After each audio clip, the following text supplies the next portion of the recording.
Welcome back to another live and amplified indie fusion podcast. I'm your host, Tom Quiet, and we're back at it again with another basic podcast. Today, we are right in the middle of our pancreatic cancer fundraiser podcast marathon stream, and we have Kelsey Blackstone. We have Aiden Donnelly. Did I pronounce that correctly? How's it going today, y'all? It's going great. Excited to have you all here. So, yeah, excited to be here. Yeah, and you guys just released a new song Friday, right? Or Thursday? Yeah, Thursday. Yes. I was like, when was the 7th? I don't even know what yesterday was at this point in my life. So I know. It's been crazy. Awesome. So we'll kind of go ahead and let's jump right into the new release. What's the story behind this song? And do you want to start? And then I'll take it. Sure. I guess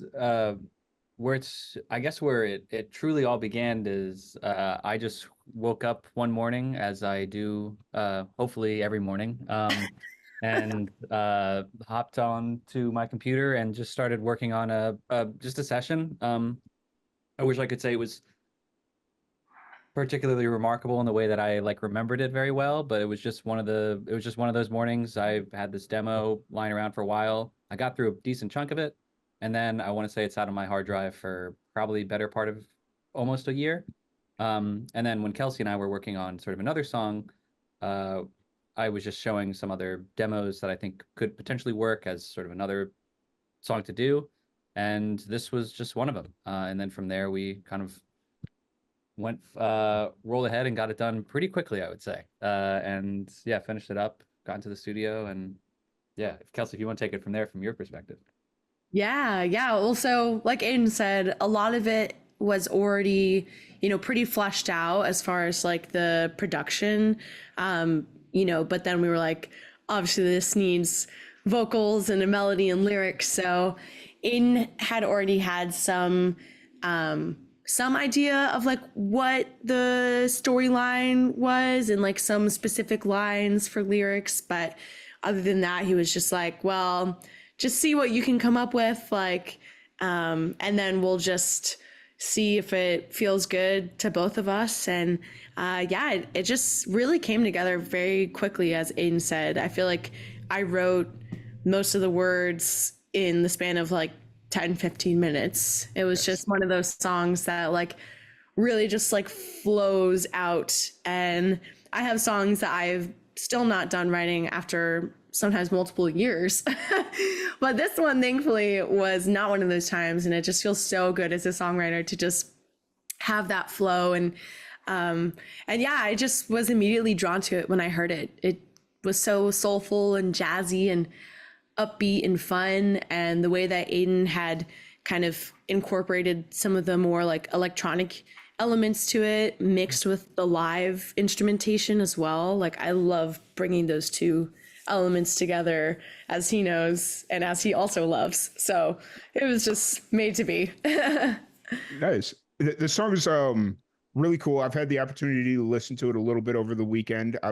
Obviously preparing for this podcast and this interview and just kind of getting to dissect it a little bit. It's a really cool song. It's called Sway for everyone that is listening right now. We'll have the Spotify link in the description below, all that fun stuff. So you said that the song kind of came together rather quickly. Why do you think that was? Was it just the right moment, or why do you think it came together quicker than you imagine? Well, I guess there's a few reasons for that. One being that at this point, when we first started working on the song, both Aiden and I were still living full time in Boston, which we had been for 6 or 7 years at that point. So, but we also knew that in the next few months after we started working on it, that we were both going to be moving to different cities. Now I'm living in Nashville and Aiden is in Philly. So I think that was definitely a little bit of encouragement. We gotta get in the studio and get all of our parts recorded before the moving happens so that we can just, stay on track and actually see this project through. But I think the other answer to your question is a bit more um, yeah, I guess it really just has to do with like me and Aiden's, music making experience together over the years. And maybe we can get more into this in a little bit, but we met each other at the Berklee College of Music in Boston, and Aiden was one of my very first friends that I met there. And I don't know, instantly we just had such a great connection as friends and as musicians. And we both love jazz and, improvisation and freedom in music. And so, yeah, it just all came together really well. Yes. Now, are you both from Boston originally, or? No, I'm from New Jersey, and then Kelsey's from Connecticut. So Okay, gotcha. And so then, was Berklee kind of always the place you wanted to go, or was that just kind of a once you got into the music industry or got into music, that was kind of where you wanted to go? I'll let Aiden answer that first because my answer is more complicated. Yeah, not necessarily for me actually, and I didn't apply to many schools. I think I applied to maybe 4 or something when I decided that I wanted to go to like continue education for like music. So I was actually eyeing classical conservatories in New York. Those were the main schools I were trying to get into, and then Berklee was one that I was also sort of applying to. But it was not the specific place I wanted to go initially. I was more seeking a classical route as a classical like concert composer. Obviously, things have changed. But yeah, and then kind of as I learned about Berklee as sort of a program and how it was sort of a melting pot for a lot of different things, it kind of attracted me a lot more and kind of felt more like, okay, maybe it's not what the expectation I had in my head, but I think realistically, this will be probably the best move in terms of, creative musical growth, but then also networking and personal growth as well, just because it's such a melting pot of all this different music and different people. So it wasn't the expectation I had, but I am very happy that it happened. Awesome. I'm also happy that you ended up there and happy about myself ending up there because I had a pretty windy road my first few years of college. I grew up playing classical piano and cello and doing music theater all the while like singing and doing more like contemporary styles. So when it came time at the end of high school for me to decide what I wanted to do for the rest of my life, well, I was like, obviously music, it's what I've always done. And I do so many different, I have so many different roles within it. And so first I had thought that I wanted to study and get a degree in musical theater and get a BFA. And so I did audition at a bunch of schools my first year. I got some callbacks and waitlists, but I ultimately didn't get into any programs because they're extremely competitive. Most of them only take like 12 or 13 people every year. So very, very small programs. But essentially, one of the schools that I was not accepted to for the theater program, they were like, hey, you should audition for our jazz voice program instead because we think you'd be a great fit. So I was like, well, if you're telling me, I guess I probably should. So I did, and I went there, and I'm very grateful that I did. I've always been a fan of jazz and soul and gospel and all of those amazing styles of music, but that really gave me more of a foundational technique. And then my second year, I did get into a music theater program, which I was very excited about at the University of Miami in Florida. But after several months there, I still felt like I wasn't really being challenged in the ways that I wanted to / was paying for. And my thought process at that time was, if I'm going to willingly enter such a risky career field, it better be a program that is kicking my butt and teaching me everything I need to know. And so then I was like, okay, I think it's actually time that I audition for Berklee, because I've always liked the school. I've always loved Boston. I think I was just, I don't know, I had my blinders on a little bit until that point. But anyway, then I went to Berkeley and met Aiden. The rest is history. Nice. I think you were blinded by the weather that Miami has to offer. Maybe, A little yes. bit. Yeah, Just it a was a little bit. very fun year. I will never live in Florida ever again. Right. But the one year was cool. Right. It's one of those things where it's like you either love Florida and want to live there your entire life, or you absolutely hate it. And I'm on the I will Yeah. not live in Great Florida. place to vacation. I would go Right. back to vacation there anytime, but living there, I don't think so. Just wasn't 100% my. agree. I don't know how my dad does it. He's been there 12 years now. I don't know how he lives there, but he does. So Yeah, some people are just, yeah, they're built for it, I guess. So, y'all met at Berkeley. Was it like right off the bat at like student orientation, or did you guys just kind of happen to have a class together and that's how you met? Kelsey, maybe you want to tell this story. Oh, okay. All right. Yeah. Well, so Aiden had already been going there for a year by the time it was my first semester. And Aiden had started a big band. I think there was like 12 or 13 members at that time. And so huge horn section, rhythm Nice. section, like the works. Mhm. And so when I first got to Berkeley, one of my roommates was friends with somebody else that happened to be in the big band and was friends with Aiden. Mhm. And, him and I got to talking and, just talking about jazz and my experience, in that style. And he's like, well, we are actually looking for a vocalist right now. If you want to come and audition sometime. I was like, yeah, sure. Like I've always wanted to sing with a big band. So sounds great.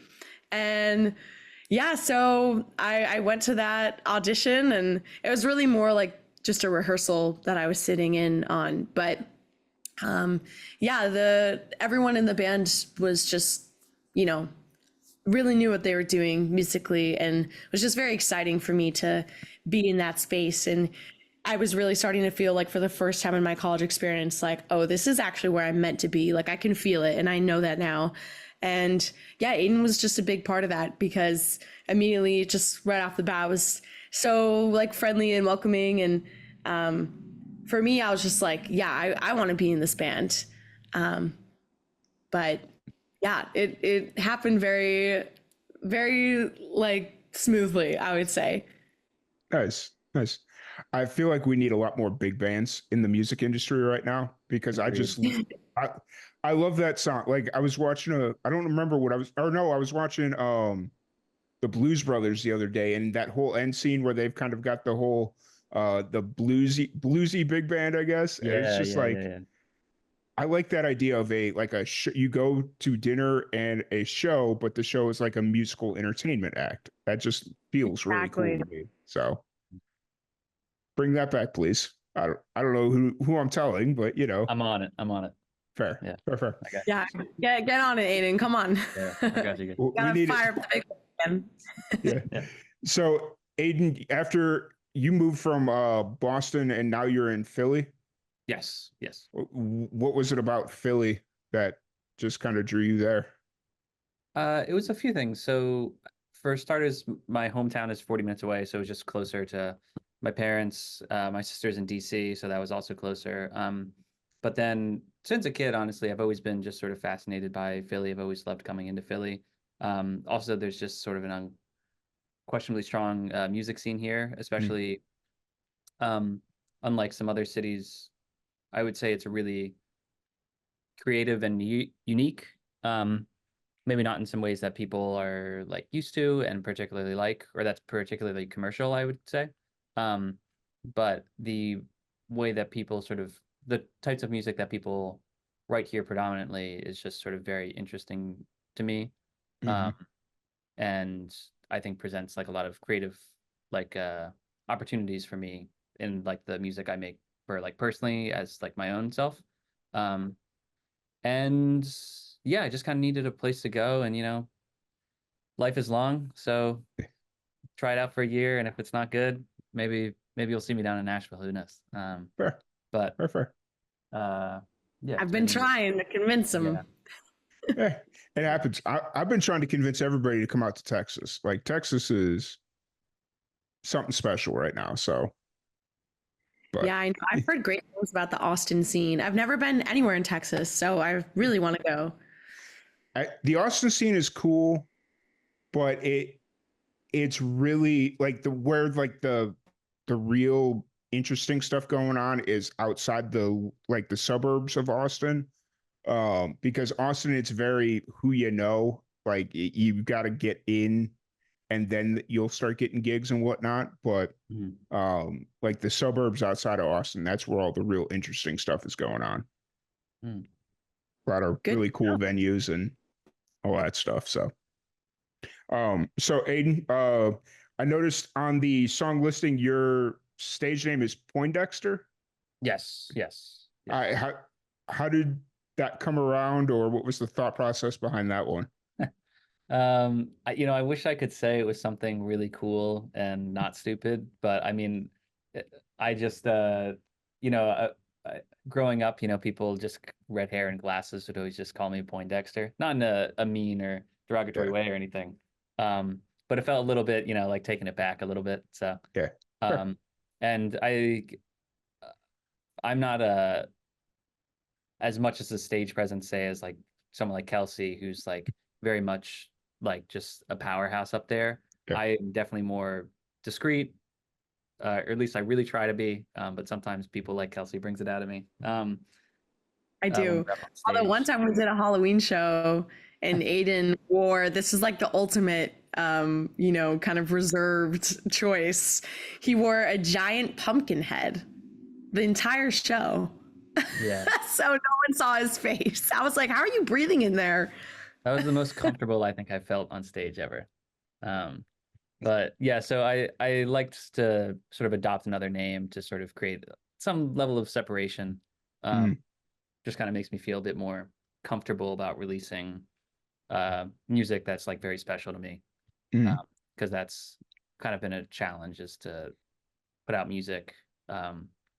And that's one of the nice things about working with someone else on it, is you can kind of have someone to sort of hold you to it, mm-hmm. um, and sort of pull back the probably perfectionist reins that I often have that keeps me from actualizing releases. So Fair, fair. Now, is this the first song y'all have released together?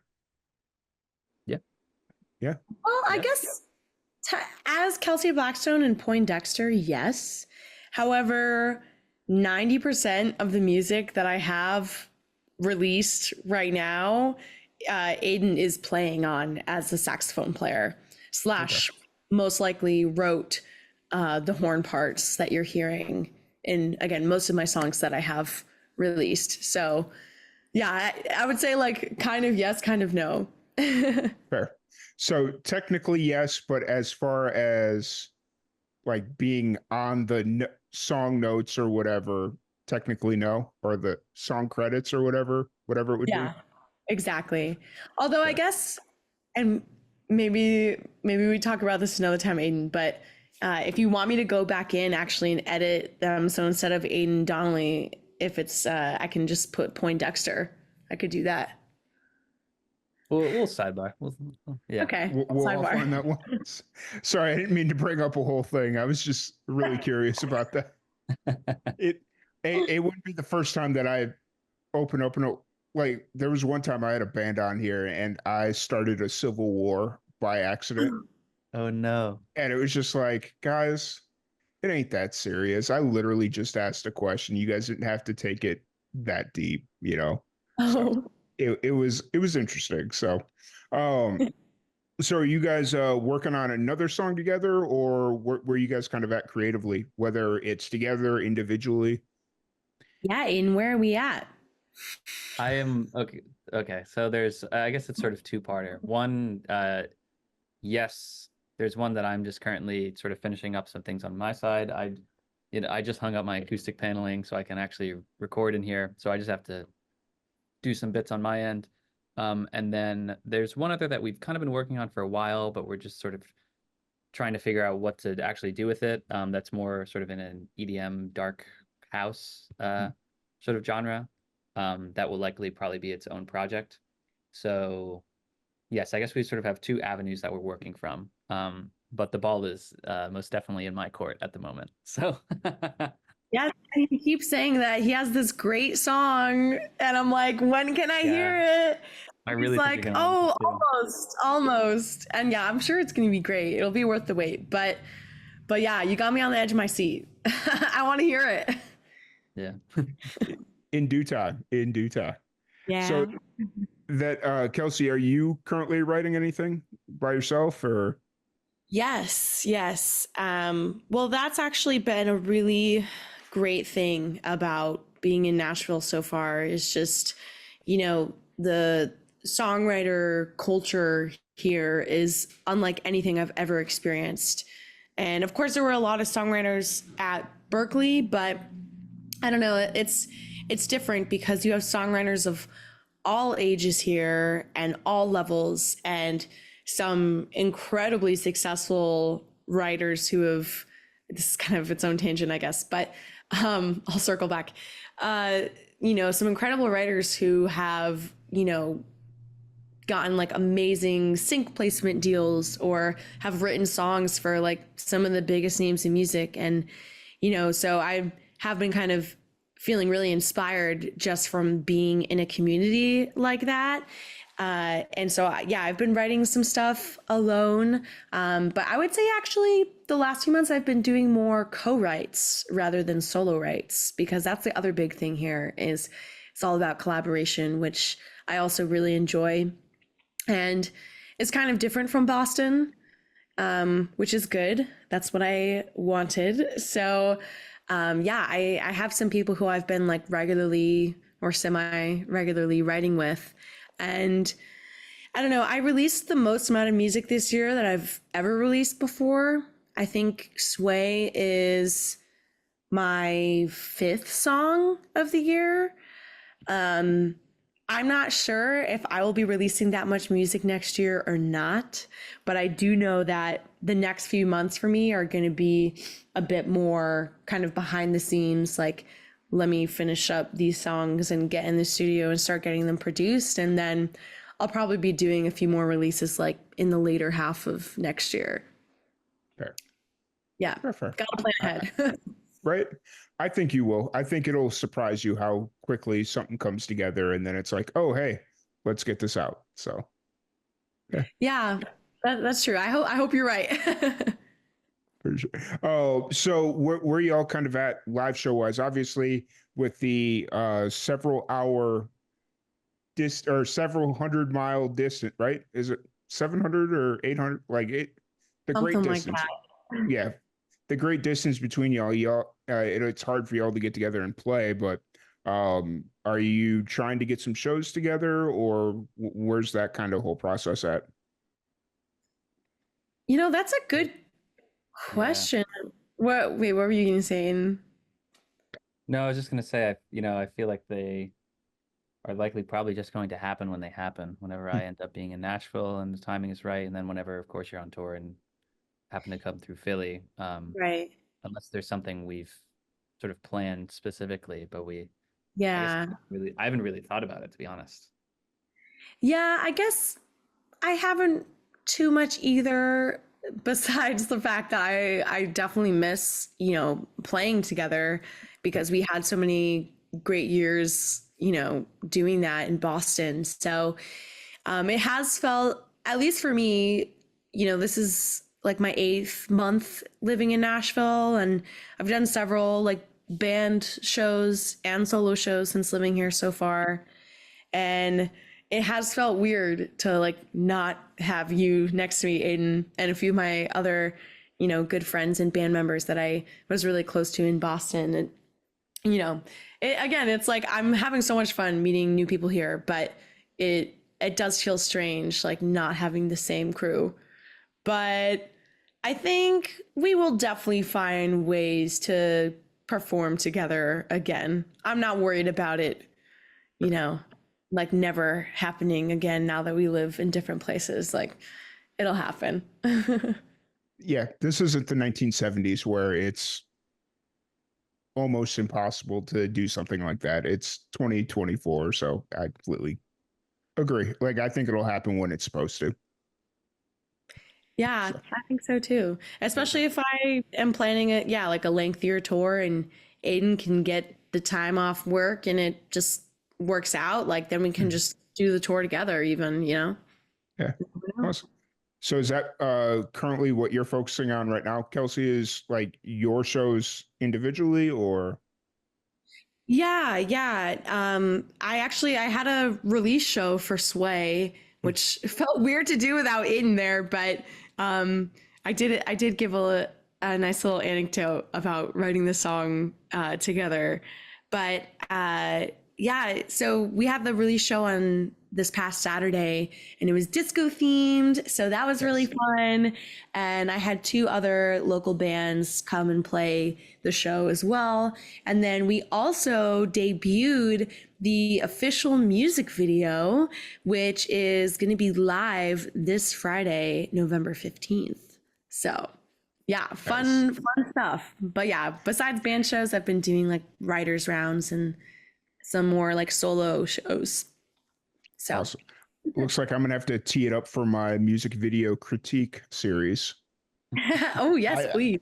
I people always think that I'm gonna come in and I'm gonna just cook the shit out of their music videos, and it's like, no, I'm very like, yes, am I a little too honest sometimes? Yeah, probably, but it's nothing malicious, you know.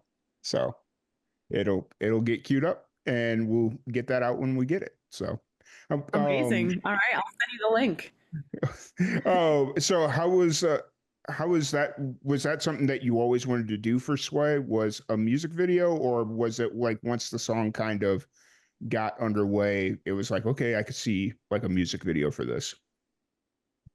I would say more the latter, Mhm. especially because like, again, we kind of started working on it like not too shortly before I moved from Boston. So a music video didn't really seem like a possibility. But Mm. so actually, the cool thing about this release is that we have an official visualizer as well as an official music video.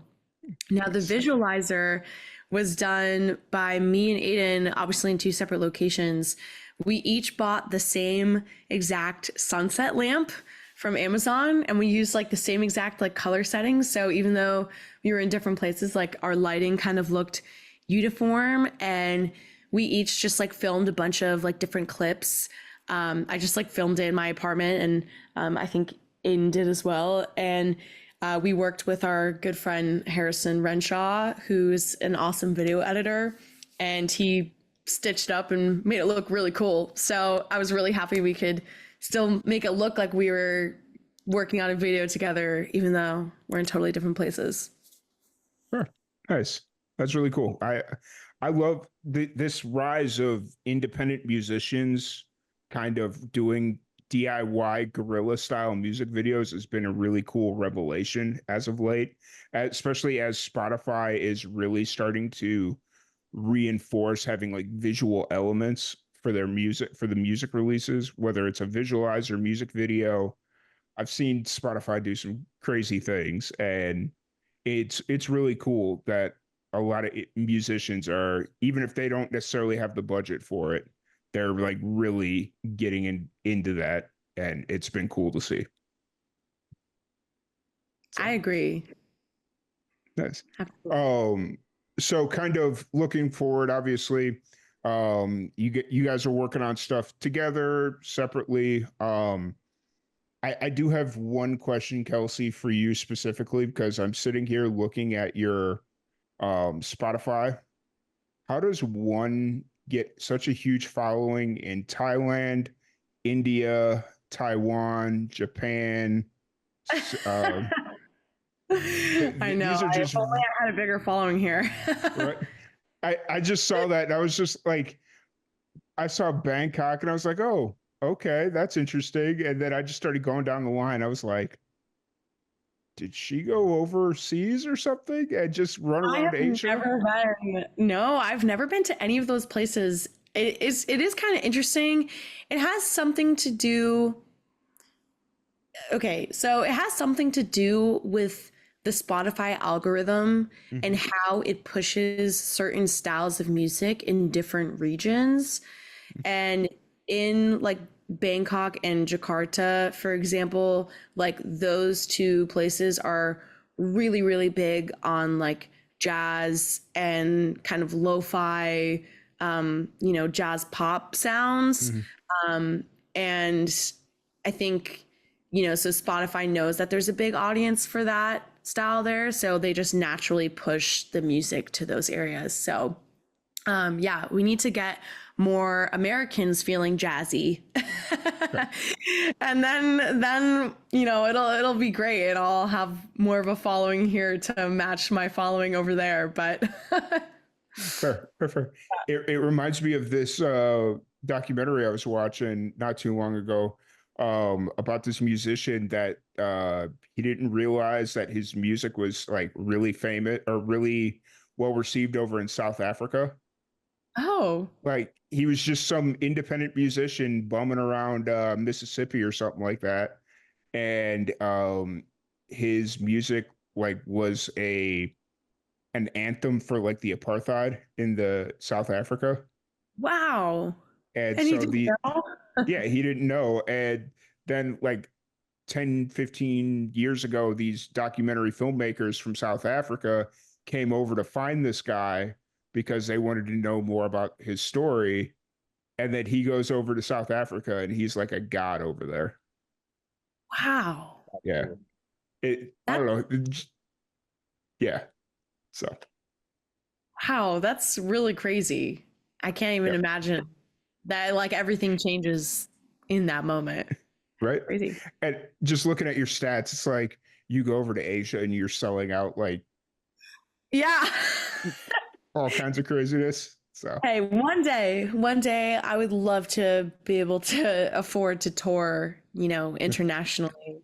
Right now, just affording to tour nationally in this country is a big enough oh yeah. undertaking. So I'm not even actually sure how likely it is that I'm going to do it next year. I hope I can because I love performing more than anything, but um, it's got to make sense in the budget. Right, right. Well, Yeah. and luckily, right now, well, like I mean, realistically, both of you, you're in like really good positions to even if you can't do traditional touring, like even if you go like on weekends and drive 3, 4 hours any direction, and you're in a brand new city, Yeah, so that's like true. that's probably a little bit easier on the budget, I would hope, but so Yeah, smaller weekender tours for sure. yeah, I'm sure something will happen with that next right. year. Yeah. Nice, nice, nice. So this is kind of an individualized question. Outside of music, what do y'all like to get into? What do you do to decompress? And I'll let whoever wants to start on that one. Oof. I play a lot of board games and yeah, a lot of board games, video games as well. Yeah, I'd say those are the main ones. Although to be Maybe honest, a lot nice. of the time I spend outside of, you know, most of the time I get that is free time. I try to usually do some sort of musical thing, whether it be practicing one of my horns or working on a track or something. Hmm. There's just only so many hours in the day. Right. So a lot of the time I do get a lot of it ends up sort of working into things like this, or songs like this. Um, but when I don't want to do that, I'm usually playing board games or playing video games with friends and trying to just relax, which is hard, but Fair. Very fair. Yeah, So it is hard to relax. Um, yeah, I mean, I really love cooking. I love like trying new recipes, and it's just like another form of like creativity and expression to just, feel like you can look inside your fridge and be like, okay, let me try making this today because this is what I got. So hmm I definitely enjoy that. I love anything that takes me outside. So camping, hiking, swimming, even just going for a walk, laying in my hammock. um, you know, I feel like that time in nature is actually some of the only time where I can feel 100% relaxed. Because sometimes if I'm chilling in my apartment or something, like I'll just start thinking of all the things on my to-do list. And, you know, to balance my music career with my day jobs can be quite intense. So I do have a pretty strong work ethic, and sometimes I think I'm too disciplined in my work, and I really am not good about giving myself breaks, but I need to schedule my outside time and my cooking time. And then I would say, I guess I also like painting. Painting is a good way to relax. Nice, nice. I Yeah. I love the fact that you said you might be too disciplined in your work that you forget to go outside, because that hit so hard. Like, I Yeah. related to that one. It's like I come home from my day job and then I jump right into doing this stuff, and it's like, oh, I just like missed the entire day. Cool. Yeah. So, Time to uh, go to bed. Do it again right, tomorrow. Yeah, right, right. exactly. And if I'm lucky, maybe I eat something in between. So, Right. yeah, it's just one of those things where my body will give out on me eventually, but until then, we're fine. So, Yeah. I'll sleep when I'm dead. right, right, right. Yeah. Um, but I really appreciate y'all joining us for our pancreatic cancer fundraiser. It's been an absolute blast. This endeavor that I've been doing for the last 4 years, and it's always really cool to get to meet new musicians for this whole process. So I appreciate y'all. Um, so if anybody wants to check you out, your music, your socials, shows, any of that fun stuff, where's the best place to find you? Well, for me, I am everywhere on the internet at Kelsey Blackstone. Kelsey and Blackstone, just how it sounds. But Instagram is usually the best bet to kind of find like everything. Mhm. I have all of my music, all of my shows I post about, you know, all of my press like this, you know, and fun things sometimes that have nothing to do with music that are just like, oh, here's a little bit of me as a person, if anyone cares. Um, so yeah, Kelsey Blackstone. Yes. And then for me, just I'm on most places. If you do, I think Poindexter.sax, as in saxophone, Mm. you should find me. You'll be able to find everything you need, hopefully. Awesome. Awesome. Awesome. I really appreciate it. Thank you all for joining us. Thank you everybody for tuning in, and we'll be back here in a little bit with our next guest.